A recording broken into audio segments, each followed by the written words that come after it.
Hello. आज के video में डिस्कस करते हैं एक बेहतरीन सा प्रॉपर्टी।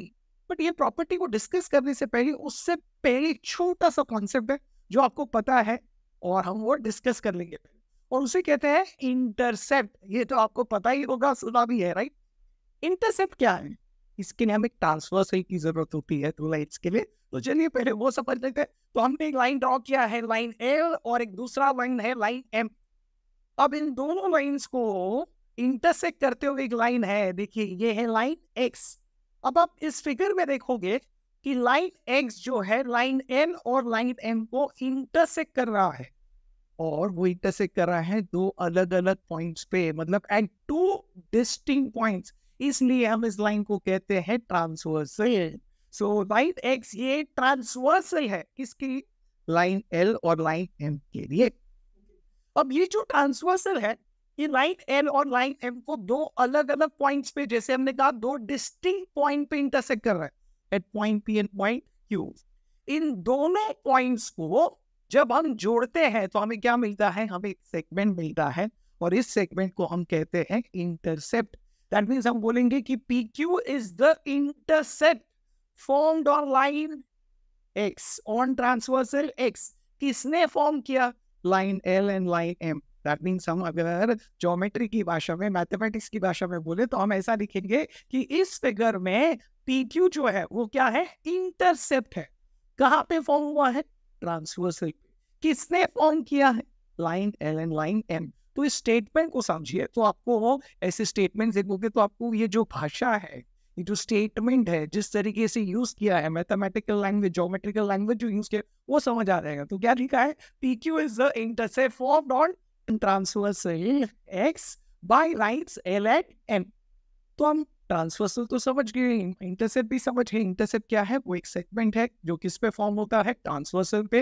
कौन फॉर्म करता है? अलग अलग लाइन्स फॉर्म करते हैं। ओके, तो ये पॉइंट ऑफ इंटरसेक्शन जो है उसको जोड़ के बनता है। तो now we are clear about the intercept, हमें पता है इंटरसेप्ट क्या है। तो अब हम तैयार हैं इसके रिलेटेड एक प्रॉपर्टी डिस्कस करने के लिए, और ये जो प्रॉपर्टी है इसका नाम है property of three parallel lines and their transversal. जाहिर सी बात है, जैसे आप नाम देखोगे तो आपको कुछ तो आइडिया आ गया। यहाँ पे तीन पैरेलल लाइंस होंगे, ट्रांसवर्सल्स होंगे, ट्रांसवर्सल्स होंगे। ओके, तो चलिए इस प्रॉपर्टी का पहले स्टेटमेंट देख लेते हैं। स्टेटमेंट क्या है? स्टेटमेंट है the ratio of the intercepts made on a transversal by three parallel lines is equal to the ratio of the corresponding intercepts made on any other transversal by the same parallel lines। तो चलिए इसका मतलब समझ लेते हैं। आप बोलोगे इतना बड़ा स्टेटमेंट है, हम देख के डर गए, भयानक सा स्टेटमेंट है। बिल्कुल नहीं है, बहुत सा सिंपल है, और इसका रिजल्ट भी बहुत सिंपल है। चलिए समझ लेते हैं। तो जैसे आपने स्टेटमेंट पढ़ा और नाम भी पढ़ा, हमें पता है तीन पैरेलल लाइंस होंगे। देखिए स्टेटमेंट में भी दिया है ratio of the intercept made on a transversal by three parallel lines. That means सबसे पहले हमें पता है कि हमें तीन पैरेलल लाइंस की जरूरत है। तो चलिए ड्रॉ करते हैं। एक लाइन एल है, इसको पैरेलल एक लाइन ड्रॉ करेंगे लाइन एम, और इसको पैरेलल एक लाइन ड्रॉ करेंगे लाइन एन। तो यहाँ पे मैं बोल रहा हूँ कि line L, line M and line N, ये तीनों भी लाइंस एक दूसरे को पैरेलल है। ये दिया गया। So three parallel lines are given, तीन पैरेलल लाइंस हमें दिए गए हैं। ओके, अब आगे क्या बोला है? Ratio of the intercepts made on a transversal, on a transversal, एक ट्रांसवर्सल पे जो इंटरसेप्ट्स बनाए गए हैं इन तीनों पैरेलल लाइन से, उसकी बात करें तो एक ट्रांसवर्सल की जरूरत है। तो चलिए एक लाइन ड्रॉ करते हैं जो इन लाइंस को इंटरसेक्ट कर रहा है अलग अलग पॉइंट्स पे, एट डिस्टिंक्ट पॉइंट्स। चलिए उन डिस्टिंक्ट पॉइंट्स को नेम कर देते ए, बी एंड सी। तो मुझे बताइए, हमें पता है यहाँ पे इंटरसेप्ट्स की बात करें तो इस ट्रांसवर्सल पे इंटरसेप्ट्स बनाए गए हैं। यस, पॉइंट ऑफ इंटरसेक्शन है, उनको जोड़ेंगे तो इंटरसेप्ट मिलेगा। तो ए बी क्या है? ए बी एक इंटरसेप्ट है। ए बी इंटरसेप्ट है, इसको किसने बनाया? Line L and line N. Okay, दूसरा इंटरसेप्ट आप देख रहे हो वो है बी सी। बी सी को किसने बनाया है? Line M and line N. तो क्या दो इंटरसेप्ट? आप बोलोगे नहीं नहीं, और एक है। कौन सा है? यस, ए और सी को जब हम जोड़ेंगे तो ए सी जो है वो तीसरा इंटरसेप्ट है। तब इस ट्रांसवर्सल पे तीन इंटरसेप्ट्स बनाए गए हैं, A B, B C and A C. तो अब हमें ट्रांसवर्सल इंटरसेप्ट्स की जानकारी हो गई है। Very good. तो इनके रेशियो की बात करते हैं तो चलिए आगे देखते हैं.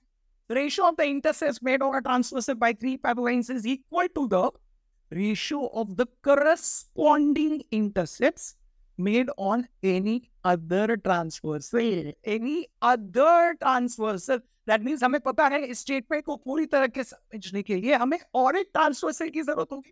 तो चलिए और एक ट्रांसवर्सल ड्रॉ करते हैं और यहाँ पे वो ट्रांसवर्सल हमने बताया है, दैट इज लाइक वाई. अब ये ट्रांसवर्सल है, दैट मीन्स ये इंटरसेक्ट कर रहा है अलग अलग पॉइंट्स पे, तो हम उसे देते हैं, तो चलिए इसे मार्क करते हैं, that is like point X, point Y and point Z.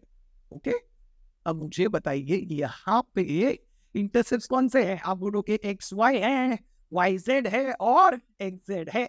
तो हम इंटरसेप्ट समझ गए. तो वो हर ट्रांसवर्सल पे यहाँ पे कितने इंटरसेप्ट बनाएंगे? 3. तो ये तो समझ गए.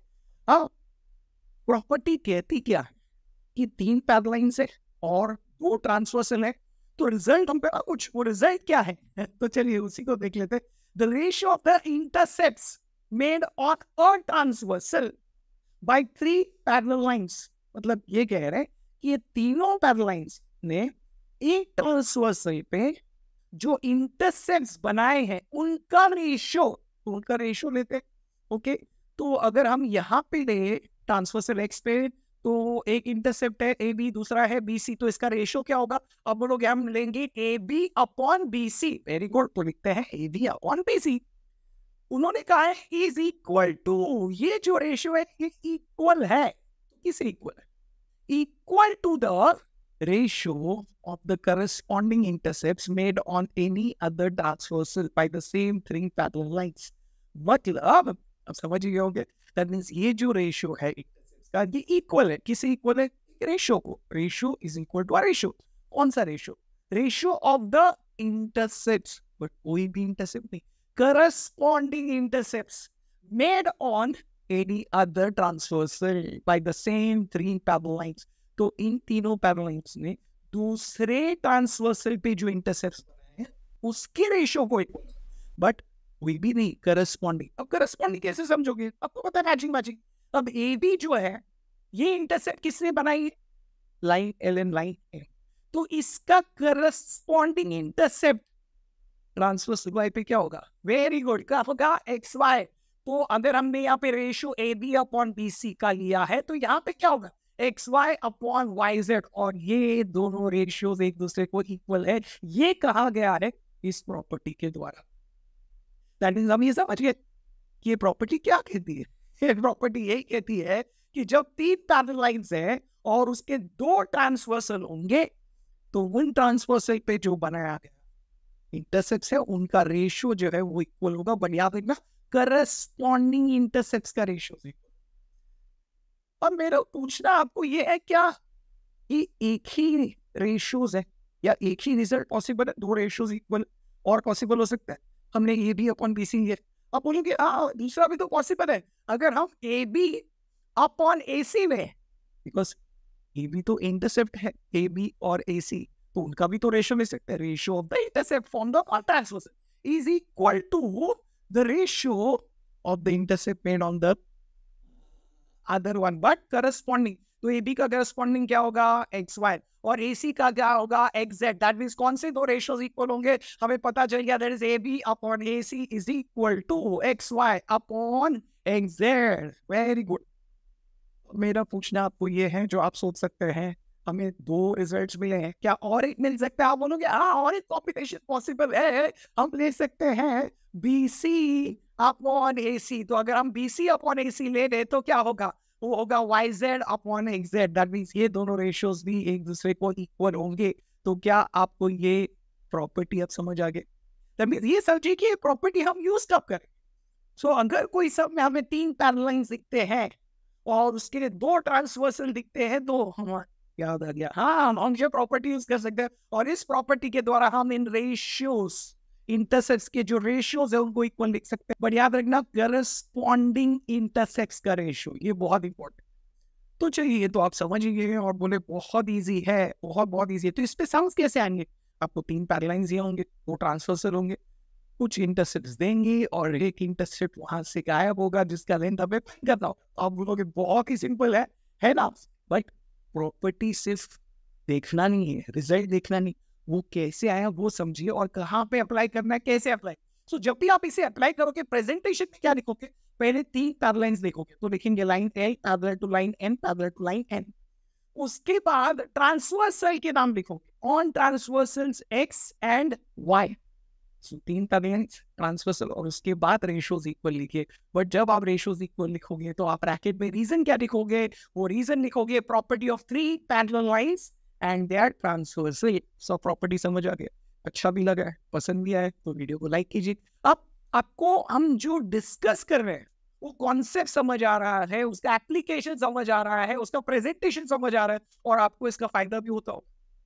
आपको सही मायने में अगर इसका फायदा हो रहा है और आपको अगर मैथ्स इजी लगने लगा है तो चैनल को सब्सक्राइब जरूर कीजिए और आपके खास मित्र जो हैं, फ्रेंड्स जो हैं, बेस्ट फ्रेंड जो है, उनके साथ भी शेयर कीजिए सो दैट उनको भी इसका लाभ हो। और मैं मिलूंगा आपको नेक्स्ट वीडियो में इसी कॉन्सेप्ट से रिलेटेड एक सम करते हुए। Till then keep learning, keep smiling and keep sharing.